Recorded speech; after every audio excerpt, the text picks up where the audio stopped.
আজকে দুটো তালের পিঠা নিয়ে হাজির হলাম। এখন কিন্তু তালের সিজন চলছে, তো আপনারা চাইলে সহজে এটা বাড়িতে বানিয়ে নিতে পারবেন। আর একই ব্যাটার দিয়ে কিন্তু এই দুটো পিঠার রেসিপি তৈরি করব।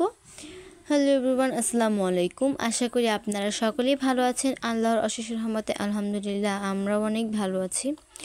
তো তালের পিঠাটা বানানোর জন্য আমি এখানে একটা তাল ছুলে নিচ্ছি। এরপরে এটাকে আমি একটা গ্রেটারের সাহায্যে এই তালের রসটা বের করে নিব। তো ভিডিওতে যেরকম দেখতেই পাচ্ছেন আমি এভাবে বের করে নিয়েছি।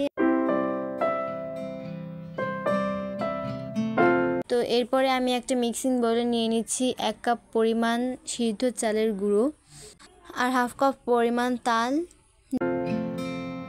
দিয়ে দিচ্ছি 1/4 কাপ পরিমাণ চিনি। চিনিটা আপনাদের প্রয়োজন অনুযায়ী বাড়িয়ে বা কমিয়েও দিতে পারবেন। আর এখানে 1 কাপের মতো নিয়েছি লিকুইড দুধ। এই লিকুইড দুধটাকে আমি আগে জাল করে নিয়েছিলাম। তো এখন আমি এটাকে আস্তে আস্তে দেব আর মেশাতে থাকবো।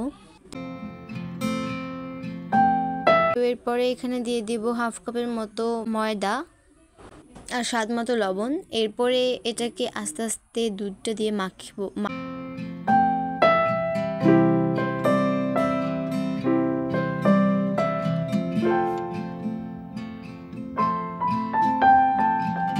তো এই তো আমার বেটারটা একদম রেডি হয়ে গিয়েছে। আমি এখান থেকে কিছুটা বেটার আলাদা করে নিচ্ছি। এরপর এটাকে লিকুইড দুধ দিয়ে আরও একটা পাতলা করে নিব।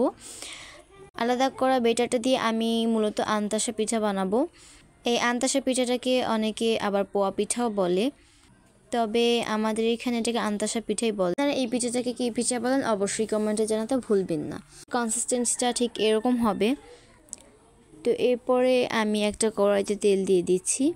তেলটা গরম হয়ে গেলে এখানে আমি কিছুটা বেটার দিয়ে দিব আর উপর একটা চামচের সাহায্যে তেল দিতে থাকবো। এতে করে পিঠাটা আস্তে আস্তে ফুলে উঠবে, কিন্তু সেটা একটু সময় নিয়েই ভাজতে হবে মিডিয়াম হিটে।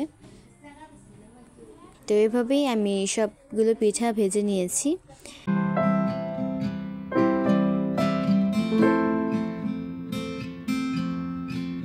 এরপরে পিঠাটা চলে যাওয়া যাক। এরপরে পিঠাটার বেটারটা ঠিক এরকম হয়েছে। এটাকে মূলত বড় পিঠা বলে। তো এরপরে আমি আবারও একটা কড়াইতে তেল দিয়ে তেলটা গরম হয়ে গেলে আমি একটু একটু করে হাতের সাহায্যে দিয়ে দিব। তো এটাকেও আমি সেমভাবে ভেজে নিব।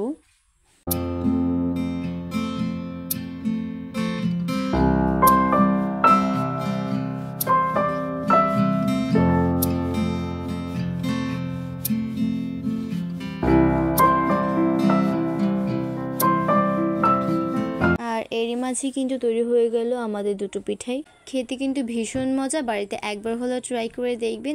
আর ট্রাই না করলে কিন্তু বুঝতে পারবেন না এই পিঠাটা কতটা বেশি মজা। আশা করি আমার আজকের ভিডিওটা আপনাদের কাছে ভালো লেগেছে। আর আমার ভিডিওটা যদি ভালো লাগে তাহলে অবশ্যই একটা লাইক দিয়ে চ্যানেলটাকে সাবস্ক্রাইব করে পাশে